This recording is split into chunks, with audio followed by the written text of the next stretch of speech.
Uban sa mga balita sa Sari 47. Departamento sa Panglawas, miklaro, walay outbreak sa walking pneumonia dinhi sa Pilipinas.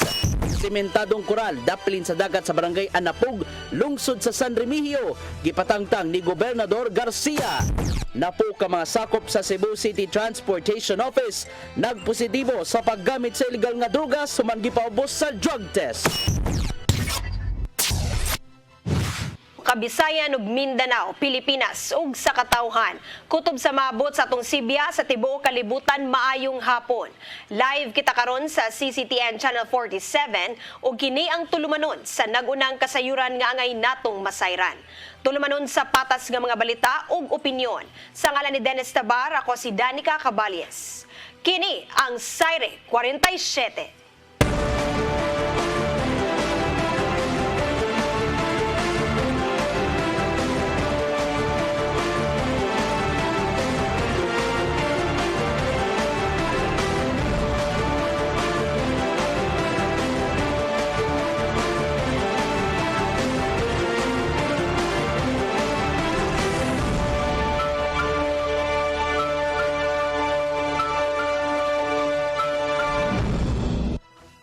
Karon sa kumpletong detalye sa mga balita. Department of Health mitataw nga walay outbreak sa gitawag nga walking pneumonia dinhi sa Pilipinas. Mipahinumdum sila sa publiko nga kung mahimo tumanon ang basic health protocols aron makalikay sa mga sakit sa lawas.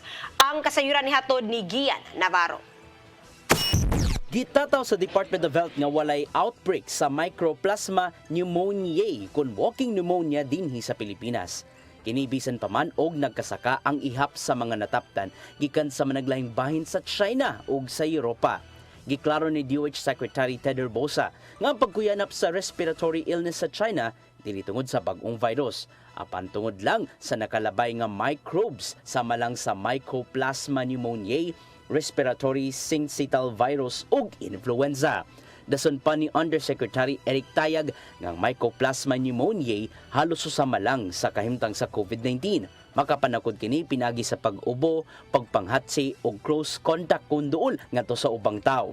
Gipabot nila ang report gikan sa Philippine General Hospital sa kauluhan kung kadaghanan ba sa mga naglisod sa pagginhawa tungod lang ba sa gitawag nga walking pneumonia. Apan mipainumdom ang ahensya sa publiko nga kinahanglang ipatuman ang social distancing, panapong sa bakba kung mag-ubo o maghatsing o kung mahimo mogamit og face mask. Gian Navarro, CCTN News. Pagpakigalayon sa Provincial Veterinary Office ug mga nasa livestock sector sa Sugbo paligunon pa. Kini aron magpabilin pang luwas ang mga kahayupan sa bisan unsang matang sa balatian. Ang kasayuran hatod pagbalik ni Gian Navarro. Gituki sa Provincial Veterinary Office ang mga nahimo ngadto sa livestock sector sa tibuok tuig 2023. Atol kini sa ilang year-end review and planning workshop nga gipaygayon sa Capitol Social Hall. Din gitambungan kini sa mga livestock program coordinators, meat inspectors ug uban pa. Naisgutan diha ang mga programa sa Kapitolyo alang sa mga kahayupan gikan sa livestock population survey, disease surveillance ug daghan pa. Matod sa Provincial Veterinary Office Head si Dr. Mary Rose Vincoy nga kinahanglang mapadayon ang mga nasugdang programa sa Kapitolyo ngadto sa mga kahayupan. Kini aron magpabiling luwas sa bisan unsang matang sa mga balatian ngadto sa mga binuhing hayop. Ang atong pag-strengthen sa ato ang livestock sector, so pagpasanay at the same time pag-prevent sa mga diseases, and of course public health nga mga programs nga naman mga sakit sa hayop mamutakod sa tao. At the same time, ang nila ang mga training o capacity development nga gihimo para sa mga farmer. Usab mao ang kamahinungdanon sa pagpa-insure ngadto sa mga hayop sama lang sa mga baboy, baka, manok ug uban pang binuhi. Ilabi na nga ang Kapitolyo may moabag ngadto sa mga mamuhiay sa mga matang sa kahayupan. Pinagi kini sa Philippine Crop Insurance Corporation kon PCIC. Kapitolyo mo ay nagbayad sa tanang premium sa tanan nga namuhi o hayop. Libre na siya since 2011. And then, ang buhaton na yun sa mga farmers, mato sa Municipal Agriculture City Vet Office, mo enroll. And then ang premium wag nyo sila bayaran, Kapitolyo mo yung nagbayad. Pasalamatan hinuon sa PVO ang mga ana sa livestock sector tungod sa way hunong nga pagsuporta sa mga inisyatiba gikan sa Kapitolyo. Gian Navarro, CCTN News. Local government unit sa Panglao, Bohol ug pribadong sektor ni pirma og kasabutan ngadto sa Social Security System. Kini alang sa programa nga mapamiyembro ang tanang job order o casual order workers. Ang kasayuran ni hatod ni Crystal Joy Felerca. Usa sa tinguha karon sa Social Security System kon SSS, mao ang mapamembro ang tanan mga job orders o casual order workers sa tibuok Pilipinas. Sa maong tinguha, usa ang Bohol nga nakig-alayon human mo pirma sa MOA kagahapong adlaw didto sa B Convention Hall, Panglao, Bohol. Ang giingong MOA signing gipanguluhan sa SSS President ug ang Chief Executive nga si Rolando Ledesma Makasait, kauban ang Senior Vice President sa Visayas Operations Group nga si Helen Solito ug ang Executive Vice President sa Branch Operation nga si Volter Agas. Ana usab ang Chief of Staff sa Bohol, Attorney Philippine Napiolo para sa tibuok probinsya sa Bohol ug si Mayor Edgardo Arcay para sa LGU Panglao. Tumong niining programa, mao ang matabangan ang mga job order o casual workers nga nagtrabaho sa gobyerno para makakuha og samang benepisyo sa mga regular nga mga trabahante. Malita bagay lang po, ito po ay programa ng mga executives ko. I just prioritized it kasi gusto ko yung mga job order, casual workers ng lahat ng munisipyo, probinsya sa buong Pilipinas. Ang estimate ko, almost 1 million of them, wala pong GSIS coverage pa ngayon. Kaya pinaprioritize ko maging miyembro ng SSS para pag nag-retire po sila, pensyonado sila, hindi pambigat sa pamilya. Number 1 priority ko po yun. Sa pagkakaroon, adunay 400 kapin ka JO o contractual workers ang munisipalidad sa Panglao ug hapit moabot 5,000 ang sa tibuok probinsya sa Bohol. Ang papamiyembro sa tanan mga JO o casual workers, butang nga gikalipay ni Attorney Piolo tungod kay dakong tabang kini sa ilang mga empleyado. And yes, it is very helpful para sa ating lahat. Para din naman sa atin ito. So sa provincial government, this would be the first time in the province na yung mga job order workers at yung mga contractuals ay magiging membro ng SSS. So napakalaking tulong talaga ito sa mga empleyado ng provincial government na hindi membro sa GSIS. So, Napadayon nga pagtuyok sa SSS sa mga nagkalaing-laing branches sa nasud para mapaabot ang maong programa, niabot na sa hapit 500,000 ang napamiyembro gikan sa kapin 800,000 nga mga JO o casual workers sa tibuok nasud.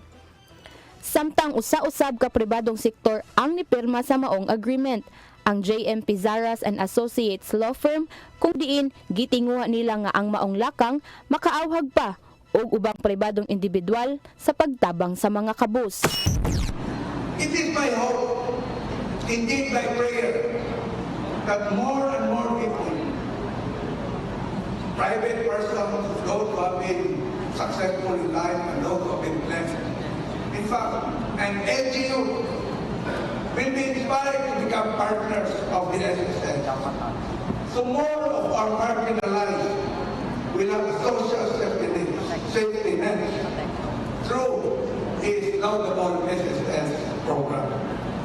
Crystal Joy Felerca, CCTN News.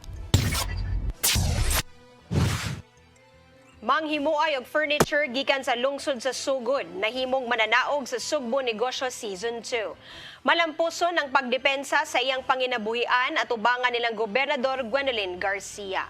Ang kasayuran ni hatod ni Gian Navarro. Nakahigayon sa pagdepensa ang top 10 finalists sa Sugbo Negosyo Season 2 niadtong Lunes sa hapon dito sa Kapitolyo. Ang giilang mga Sugbo negosyante ni pakita giunsa sa pagpalambo sa ilang panginabuhian human nakapahimo sa programa gikan sa Kapitolyo. Ato sa presentation sa ilang mga produkto, gipakita usab sa mga finalists unsaon nila pagpalambo pa sa ilang negosyo. Ilabi na nga gigiyahan sila sa mga gipiling mentors gikan sa Sugbo Negosyo Committee ug sa ilang partners. Usa sa mga hurado mao si Gobernador Gwendolyn Garcia. Di nakahigayon usab sa pagtataw sa nahimong tingwa sa Sugbo Negosyo nga mao ang pagtabang ngadto sa mga nanginabuhi. Feeling lang kay aron makadawat og ayuda, pero there is no passion to succeed.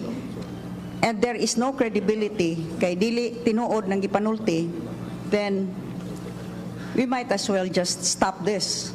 Uman sa inyong pagsukit-sukit og subsub nga deliberation, nipaybaw na ang mga mananaog. Nahimong big winner ang Pepito Handcrafted Furniture nga gipanag-iya ni Mary Rose Pepito. Nagpuyo gikan sa lungsod sa Sugod. Mato diya nga kinahanglang padayon ang nasugdang negosyo human sa pandemic crisis. Example, ug ako di ay inanao nga kanang ganahan magyukuan ng butanga oy nya unsaon nga akong kwarta di man kaigo. Ana sir ba murag ako sang gikanang gihuna-huna sa Makadawat si Pipito og 500,000 pesos worth of Sugbo Negosyo vouchers nga magamit aron mas mulambo pa ang iyang furniture business. Ipahigayon karong Disyembre 14 sa gabi ang awarding ceremony sa mga top winners sa Sugbo Negosyo Season 2. Gian Navarro, CCTN News. Gitumbok nga mastermind sa pagtulis sa Oros Sugbo o giingong sakop sa New People's Army ni pasar sa 2023 bar examination. Plano niya nga kung tugutan nga makapanumpa isip abogado, iyang labanan ang 41 katao nga kauban niya sa selda nga walay bayad. Ang kasayuran ni hatod ni Arnold Bustamante. Daghan ang nagatang kagahapon sa resulta sa 2023 bar examination kung naapil ba sa listahan sa nakapasar ang ilang mga kaila o kabanay nga mikuha sa mong pasulit. Usa sa 3,812 nga nakapasar ang kontrobersyal nga si Jigger Riverola ang gitumbok ka mastermind sa pagtuli sa Oro Sugbo sa Dalan Kulon sa Repeso Sugbo. Niadto nakalabay nga mga semana atol siyang pagatubang sa media iyang gibutyag nga nagsagol ang iyang gibating kalipay tungod kay nakapasar siya og natuma na ang iyang mga pangandoy sa iyang kinabuhi apan magul-anon sab tungod kay dili pa siya gawas nun. Apan positibo siya nga makaning kawasra sa ihang gagyatubang nga kaso ug dako ang iyang pasalamat sa mga tao nga mitabang usab kanina. Actually mixed emotion or ambivalent, nalipay kay nakapasar, nalampos na juta sa atong paningkamot. Pero tungod sa sitwasyon nga naabot na to pagsulay, murag makagool, pero at the end of the day, magpasalamat gihapon ko sa tanang nagnitabang, sayod ko nga makaluwas na ko ani tanan nga pagsulay. Mahigpit na siya nga abogado gipasalig ni Riverola nga gabito niya ang iyang nga nakabot nga kalampusan ang pagtabang sa mga tao nga nanginhanglan. Usa sa iyang tabangan og labanan sa korte ang 41 ka mga persons under police custody nga iyang nakauban sa temporary custodial facility sa Cebu City Police Office nga walay bayad. Ang purpose jud sa Ginoo nga pahinumduman ko nga sa akong gisaad nga kung makapasar ko akong gamiton sa pagpangalagad ngadto sa Ginoo og sa nanginhanglan. Una na kong kliyente ang kauban ako diri sa selda tanan ro 41 kubok. Pro bono. Pro bono. Pero una pa na mo sign pa jud ta sa roll of attorney. Ako ni Riverola nga ikaduha na niya nga kuha sa bar exams karong tuiga. Sanglit napakyas man siya sa unang take niadto 2021 kun hatagan og kahigayunan nga makapanumpa og mabutang ang iyang pangalan sa roll of attorney. Magpadayon siya sa pagpangalagad sa katawhan sa probinsya Sugbo. Sanglit konektado man siya sa buhatan ni Vice Gobernador Junjun Davide ug board member Raymond Calderon. Arnold Bustamante, CCTN News. Mosunod, simentadong koral daplin sa dagat sa barangay Anapog, lungsod sa San Remigio, gipatangtang ni Gobernador Garcia. Kanaguban pa mga balita sa pagbalik sa Sayri 47.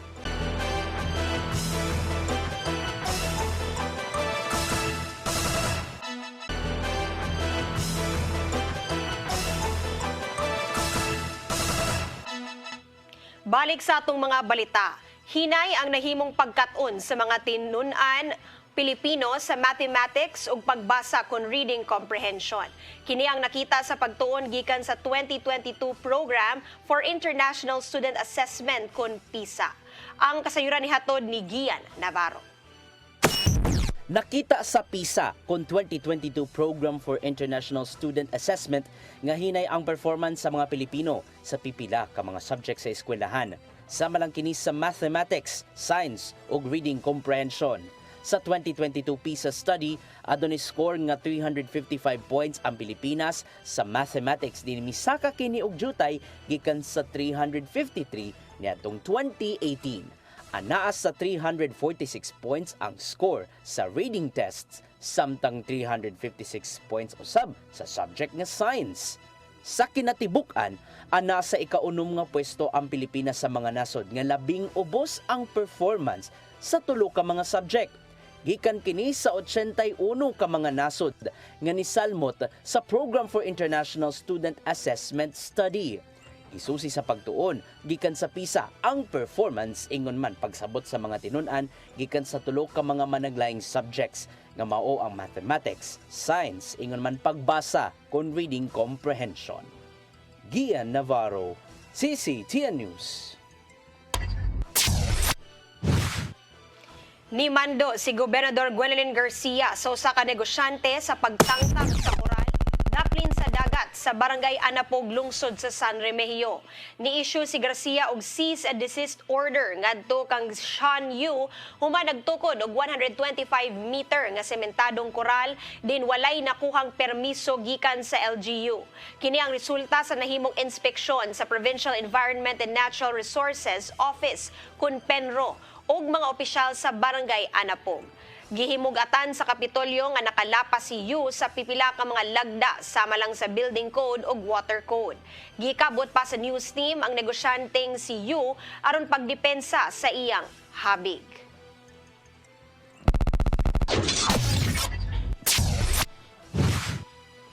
Syudad sa Mandaue nakigtigom sa mga tag-iya sa luna sa wetland sa Barangay Banilad aron mapademolish na ang mga illegal fish pens. Kini aron malimpyuhan ang wetland nga usa sa gitumbok na solusyon sa problema sa baha sa Dakbayan.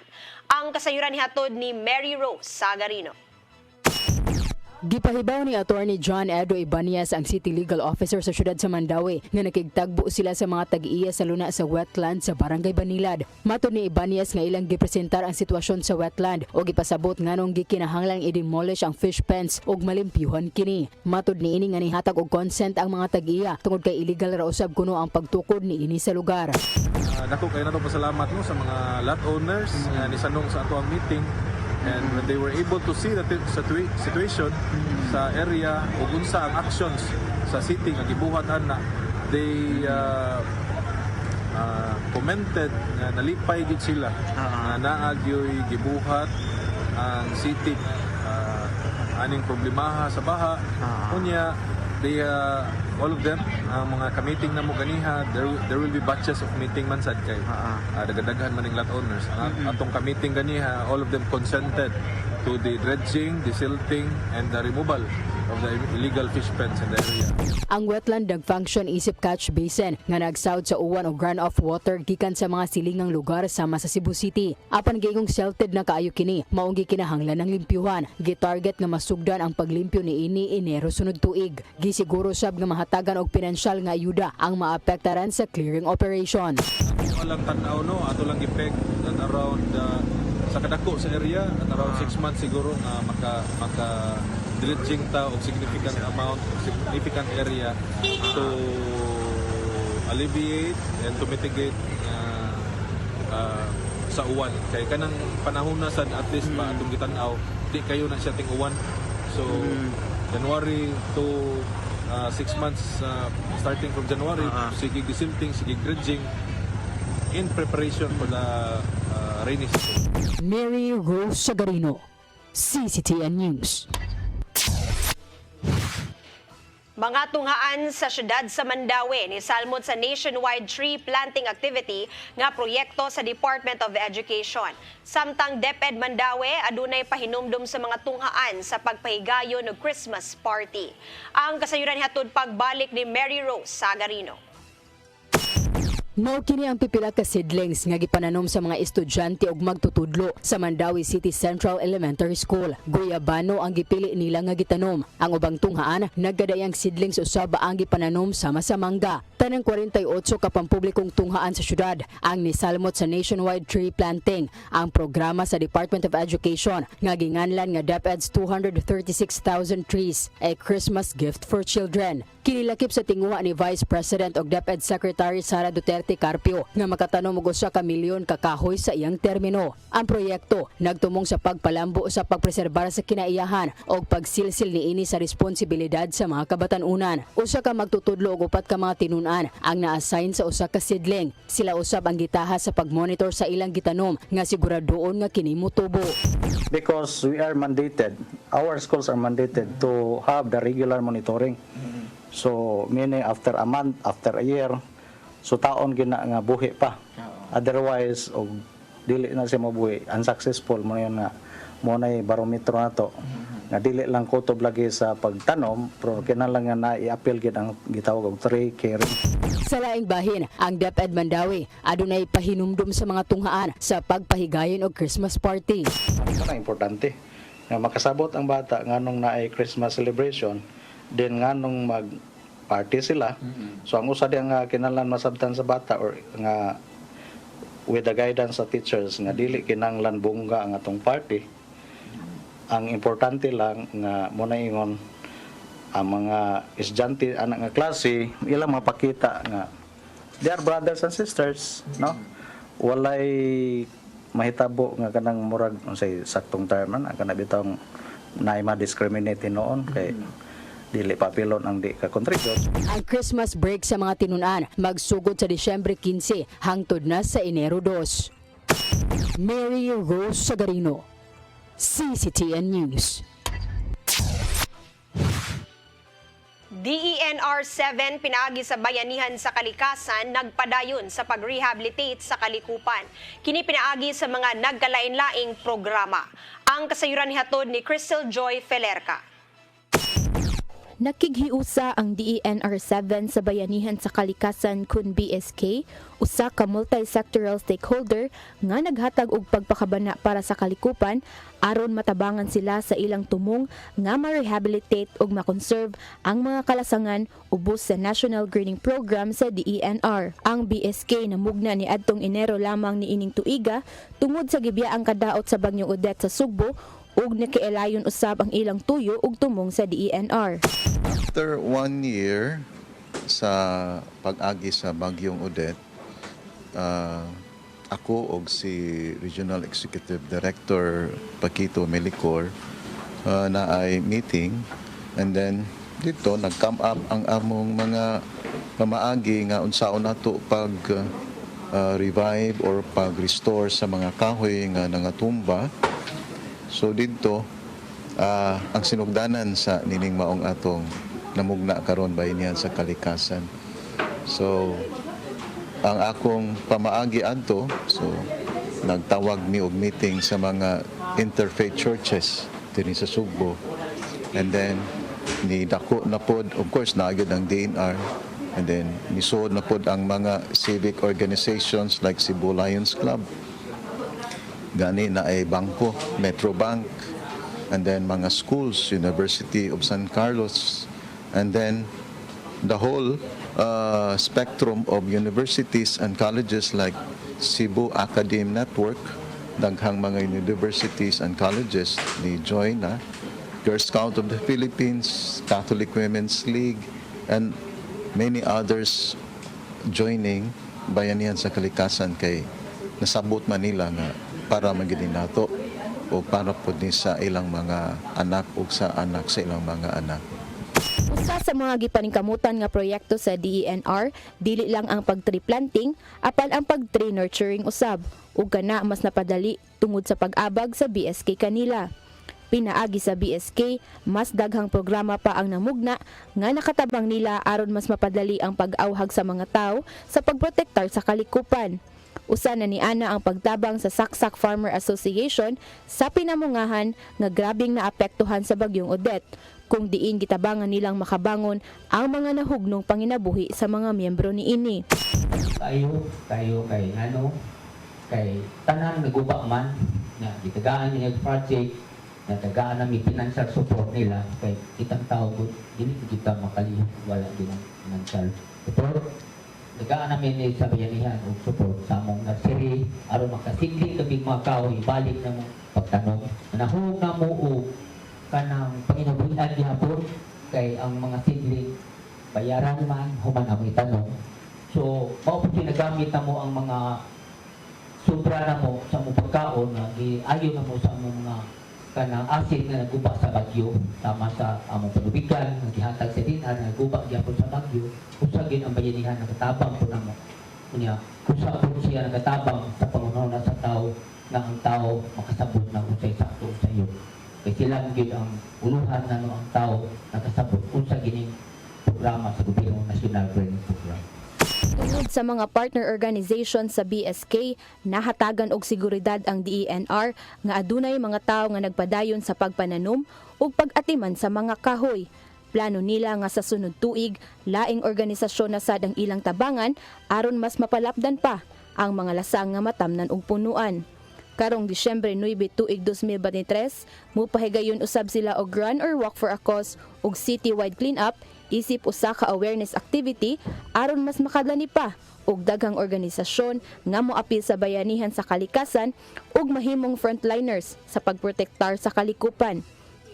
Sa mga gipakitang aksyon sa BSK, sila naghinaot nga makaawhag kini sa ubang mga organisasyon sa nagkalaing-laing party sa tibuok nasod aron mas mudaghan pa ang mga katawhan nga makigbatok sa deforestation ug mapadali ang pag-rehabilitate sa atong kalikupan. Crystal Joy Filerca, CCTN News.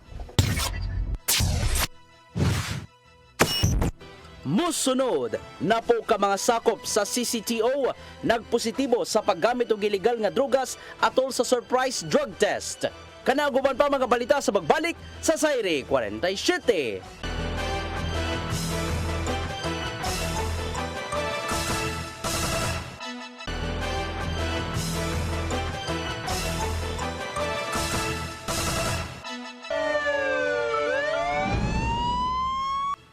Balik sa atong mga balita, napulo ka mga sakop sa Cebu City Transportation Office nagpositibo sa paggamit sa illegal nga drogas. Ipaubos kini sa confirmatory test ug kung makumpirmar nga tigamitan sa illegal nga drogas, iya kining ipatangtang sa trabaho.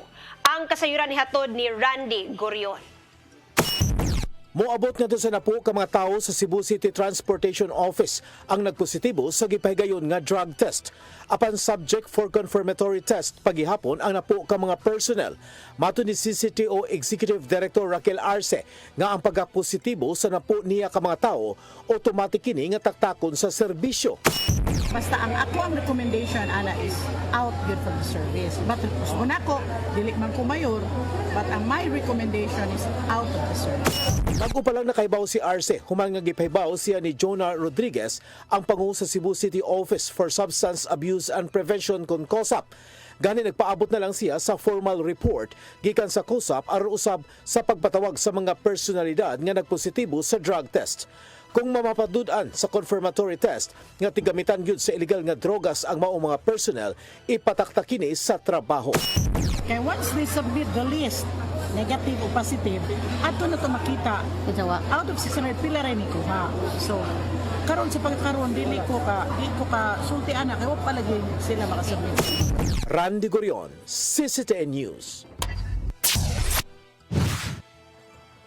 Nagpabiling malinaw ng Tibok Central Visayas taliwa sa nahitabong insidente sa pagpamomba dito sa Marawi City sa miaging Domingo sa buntag.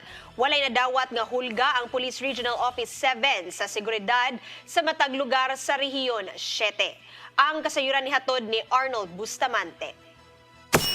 Walay nadawat nga hulga sa seguridad ng Police Regional Office 7 human sa natabong nga pagpamomba nga nahitabo sa sulod sa Mindanao State University kun MSU nga mikalasog kinabuhi nga giangkon matud pa sa Islamic State nga sila ang nagpaluyo. Ato ni Police Lieutenant Colonel Gerard A. Spilare, ang spokesperson ni Police Brigadier General Antonio Abirin, nga bisan wala sila nadawat nga hulga apan ang kapulisan, wala mo kumpiyansa uban sa counterpart niini nga mao ang armadong kusog sa Pilipinas. Doon na himuon nga adjustment sa deployment sa mga police personnel sa Tibuok Region City.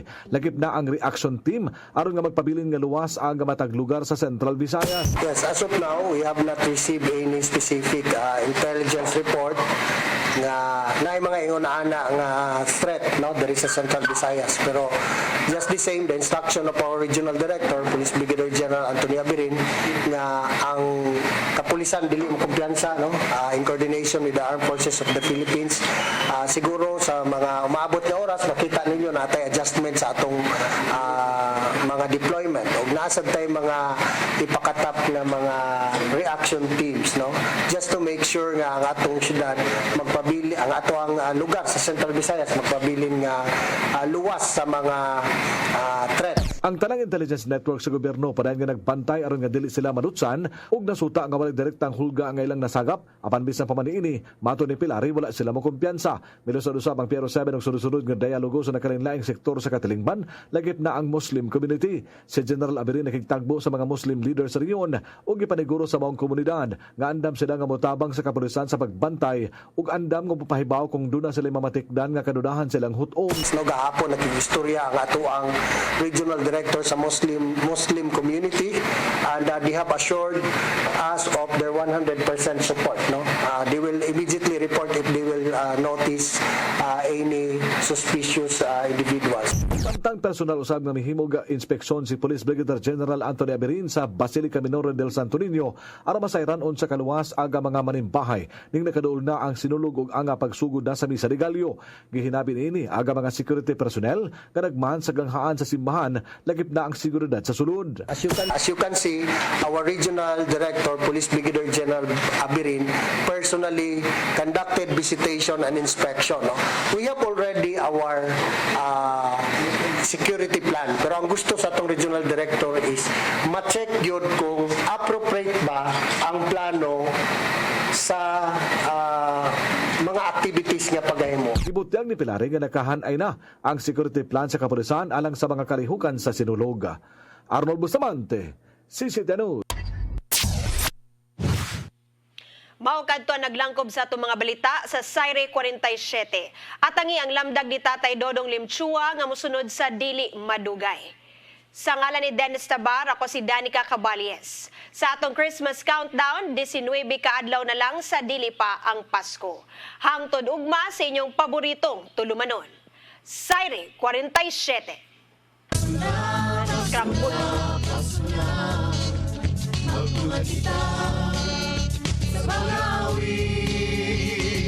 Uban sa kamana sa pagkikay sa puso na lumipanano Pasuna, pasuna, pasuna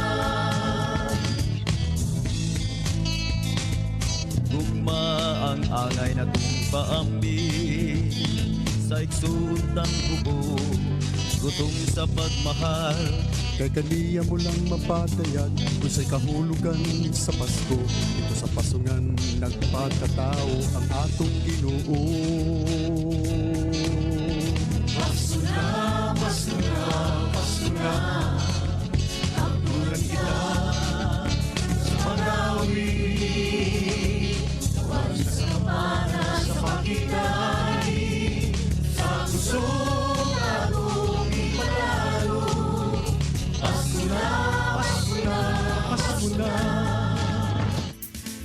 Lamdag, uban ni Tatay Dodong Limchua. The Gospel according to Matthew 15, 29 to 37. Jesus heals as the King of Kings and as the Lord of Lords. His Sacred Heart has the softest spot for the sick and those with deformities. He heals them all Nothing is impossible to him. In his kingdom, all will be made whole and all will have freedom from all kinds of diseases. Jesus feeds the hungry. He never leaves his children without provision. He makes sure that no one would collapse out of hunger.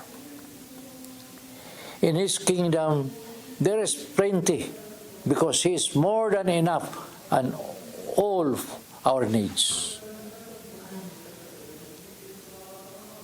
Yes, brothers and sisters, it is provided.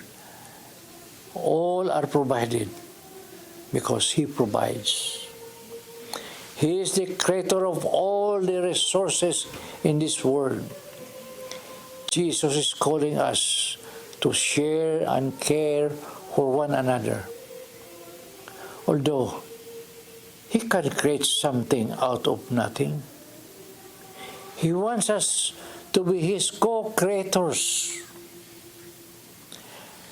Let us offer to him whatever we have, and he will bless us abundantly. Just as he feed the hungry, let us look around us and have compassion for the millions who are hungry today. Mga kaigsunan, kinahanglan nga kita mo sunod usab sa kinaiya ni Hesus nga dunay kasing-kasing nga maluluyon. Like the disciples, we may ask, where will we get money to feed the hungry?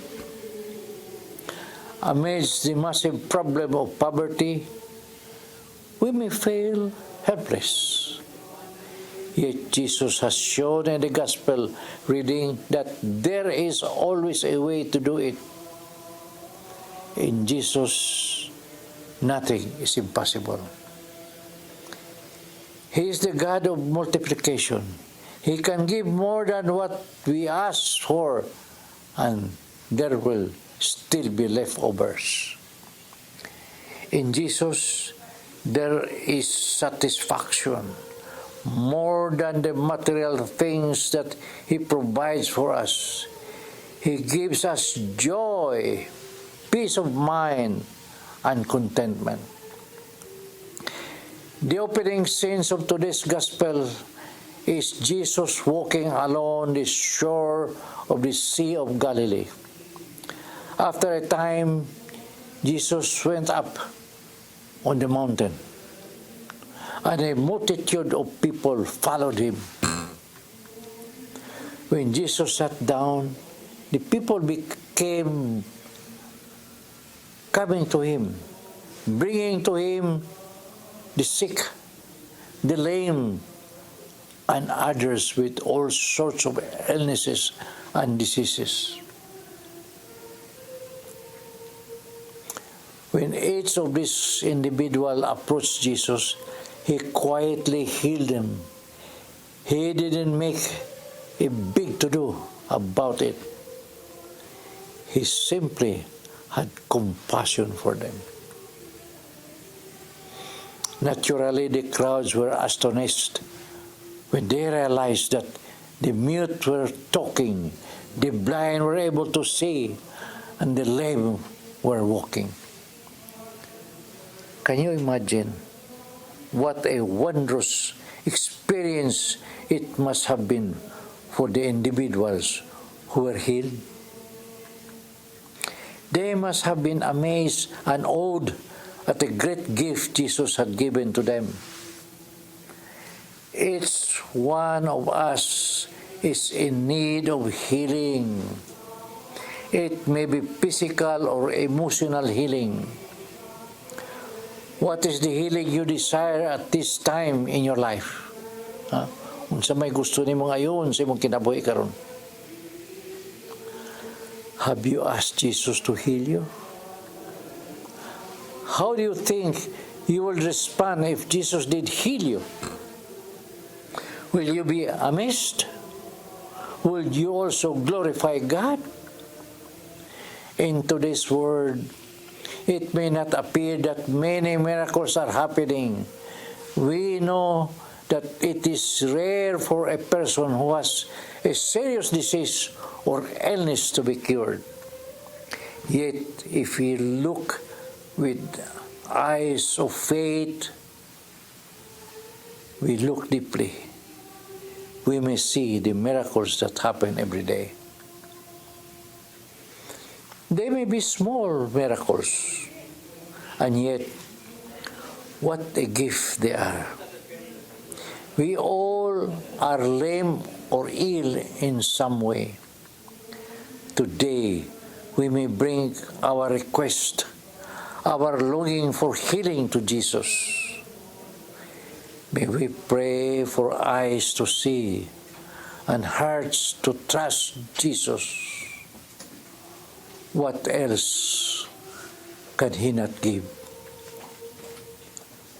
Walay dili mahatag sa Ginoo kanato kung atong pagpangayo kaniya kinasing-kasing. Now let us pray. Sa ngalan samahan sa Anak sa Espiritu Santo. Amen. Lord, we are here, Lord.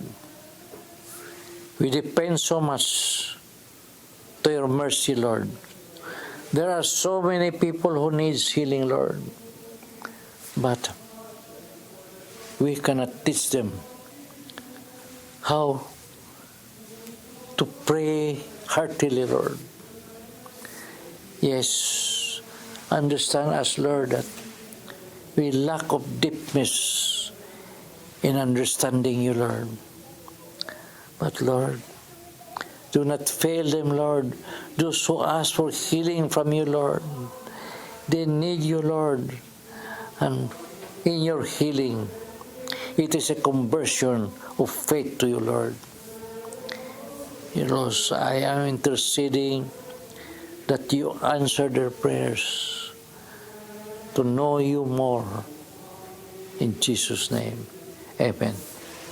Isang nasamahan sa Anak sa Espiritu Santo, amen. See you tomorrow.